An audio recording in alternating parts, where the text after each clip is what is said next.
someone's paradise anyway. To make your stay more pleasurable, don't forget to like and subscribe to the channel. Now this week's video is all about the Regal mystery movie that played on August 18th, 2025. And the movie was Eden.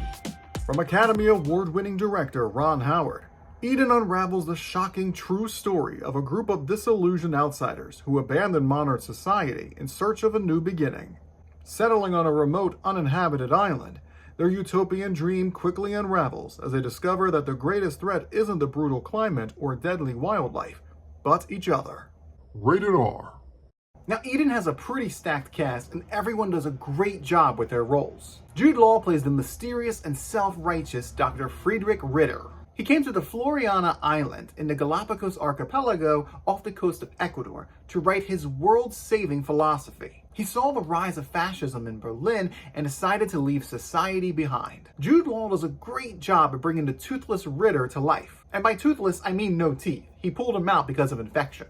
And he eats with these metal dentures. Along with his partner and patient Dora Strauch, he has built a sustainable life on the island. Dora Strauch is played by Vanessa Kirby, and they do call her Dora in the movie, even though it's a mispronunciation of her name, and I'll probably do the same. She suffers from multiple sclerosis, and she is completely devoted to her physician and partner, Dr. Ritter. However, she does yearn for more connection.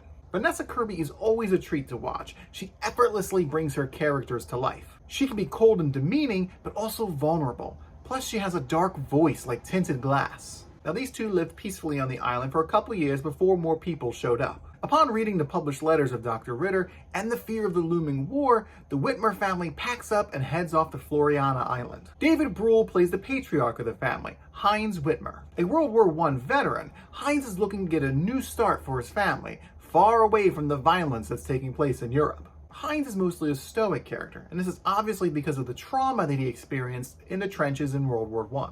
Daniel does a great job of bringing this quiet intensity to life. It feels like you can still see the war playing behind his eyes. He does try to be friendly to the other island dwellers. Sydney Sweeney plays Margaret Whitmer, the younger second wife to Heinz and a stepmother to Harry. She is a lost woman complying to what society expects of her. She also gives birth to the first recorded human birth on the island's history, a baby boy named Rolf. Sweeney does a good job with the role. Maybe it's in her genes.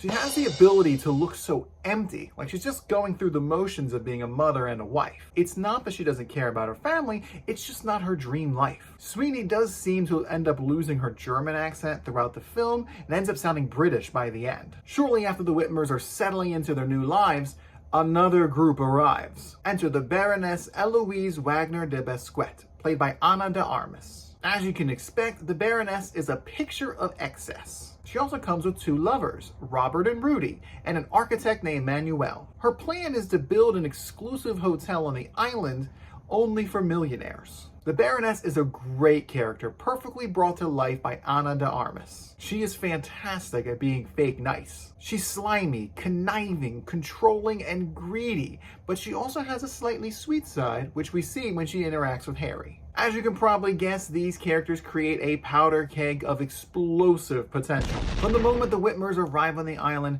Dr. Ritter and Dora are standoffish. They set the family up in a cave where the ground is not fertile. But at least there's a water spring. They did this to dissuade the family from staying on the island. But when the Baroness and her crew come, Dr. Ritter puts them right next to the family in an effort to pit them against each other. Now, of course, it's not all bitterness and anger, though it mostly is. There are some times of peace and tranquility, and even camaraderie. But the isolation and desperation are a breeding ground for greed and jealousy. It starts with sly comments, stolen goods, and of course, violence. Herein lies my main problem with the film, and this will vary for everyone. But I found the plot to be pretty predictable. Interesting, but predictable. It's obvious from the beginning that no one is going to like each other. There are too many warring personalities. As someone with a background in psychology and sociology, I was able to predict all the quarrels that were going to happen. But don't fret if you don't think you'd pick up on this, because the movie does explain it, usually through Dr. Ritter, though some of these assessments were a little too surface level for me. This doesn't mean that the situations weren't interesting, because they were. The whole movie is a microcosm of society. It touches upon pretty much everything that plagues the human race. This is especially true with Dr. Ritter. He struggles to write his world-saving philosophy because he keeps falling back into his own humanity. Now, this is a really slow-paced film. The audience sometimes seemed restless throughout the 2-hour and 9-minute runtime. I do think that it works for this kind of film, though. The point of Eden is to show how people fall into old habits over time. We also go through all of the seasons of a year, and the slower pace suits this. Just imagine being on this island with no amenities. It would be like one of those survival shows on TV. A ship does bring supplies every 2 weeks or even every month, but you have to have money for that. Day in, day out, you're farming, building, washing, doing everything you can to make a life. Not to mention defending yourself from the wild boars and dogs. But the cast also needs to fear themselves. Everyone on this island is a broken person. They all have traumas that are preventing them from living fully. Dr. Ritter believes himself to be superior to others, but he knows that he is no better than the people he looks down on. Dora is willing to sacrifice anything for Dr. Ritter for the help that she needs with her MS, but she very much longs for the comfort of others. Hines is haunted from his experiences in the war and is desperate to move on from the heinous things that he did back then. Margaret married late in life and feels like a failure, despite raising now 2 children. The Baroness believes that she is God's gift to Earth, while also hiding from her past and herself. Rudy is in love with the Baroness despite how poorly she treats him, and Robert is completely controlled by the Baroness, losing all sense of self. What they all really need is some therapy. It's like watching a train wreck. You can root for them to find some peace, but it never comes. But if you're like the people in my theater, you'll be rooting against them. Well, at least one of the characters. There is a scene where a character gets killed. Now, this moment is the culmination of emotional distress. Every character involved is shattered from the experience. And there's a moment of silence where they all look at each other in complete disbelief that they just killed someone. It was super heavy and super dark. But in my theater, they laughed, cheered, and clapped. And one person even screamed, "Finally!" which got even more laughs. It made me so angry because this is the most pivotal scene in the film, where the characters cross a line that can't be uncrossed. This is who they are now. Murderers. And to sit there cheering is absolutely crazy to me. It's one thing to turn to your friend and say, "Oh, finally they're dead," but it's a whole nother thing to scream on the top of your lungs in the theater. This isn't a sports or superhero movie. This is a dramatic, character-driven piece. I know, I probably sound like a film snob, but I'm not, I swear.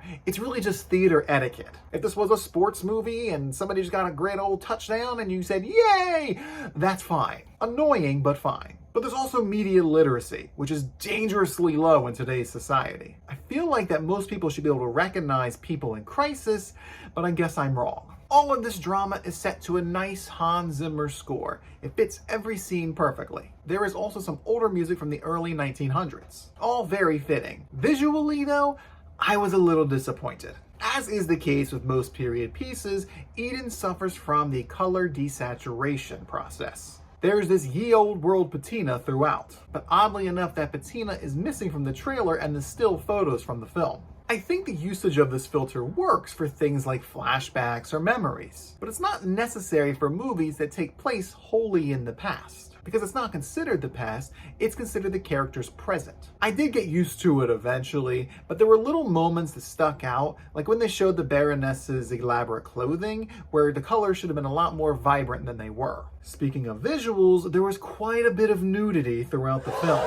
I mean, it is a sun-drenched island after all. So heads up if you are planning on sharing Eden with the children in your family, like the people in my theater. A documentary about this experiment came out in 2014, called The Galapagos Affair, Satan Comes to Eden. It's available to watch on YouTube. During the end credits of Eden, we get to see actual footage from the settlers on the island. The whole thing was treated as a spectacle when it was happening, so there is video documentation. It was really cool to see the real videos. Margaret Whitmer lived on the island for the rest of her life, until her death in the year 2000, at the age of 96. Her family still runs a small hotel in the island for tourists. In fact, her son Ralph, who I mentioned was the first recorded human birth on the island, gave boat tours there till his death in about 2011-2012. Overall, Eden is a character-driven drama that asks the question, Why can't humanity find peace? It seems so simple. There's enough resources to clothe, feed, and house everyone on the planet. But people die every day from starvation, war, and the elements. Director Ron Howard charges the audience to ponder this while the film slowly burns. The cast did a great job at bringing this true story to life. And that is why I'm giving the Regal mystery movie Eden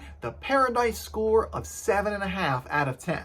The film did suffer from some predictability for me, but I think most audiences won't mind that, or even catch on. So, did you catch the early screening of Eden, or are you planning to watch it when it comes out August 22nd, 2025? Either way, plant your comment seeds in my fertile crescent down below. And please subscribe so we can continue to build our utopia of honest movie reviews.